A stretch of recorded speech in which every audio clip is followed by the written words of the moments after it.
ہزار تعلق ہزار رشتے مگر اللہ کے سوا میرا کوئی اپنا نہیں۔ اتنی امید ہے نا اس آیت میں، ہم دیکھ رہے ہیں تمہارا بار بار آسمان کی طرف منہ کرنا۔ لوگوں کی سازشیں آپ کا کچھ نہیں بگاڑ سکتی۔ قرآن کہتا ہے تمہارا رب بہترین چال چلنے والا ہے۔ گرتا میں خود ہوں، سنبھالتا میرا اللہ ہے۔ وہ راستے پہلے ہی بنا دیتا ہے لیکن عطا صرف بہترین وقت پر کرتا ہے۔ تمہاری من پسند چیز اللہ نے تمہارے بہتر وقت کے لیے سنبھال رکھی ہے۔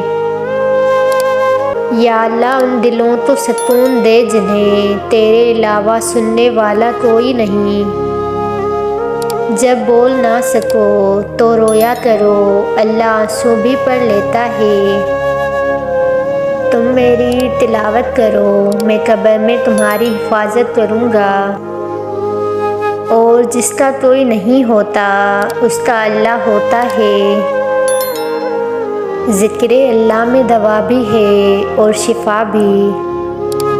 تھکے ہوئے دلوں سے کہہ دو اللہ موجود ہیں۔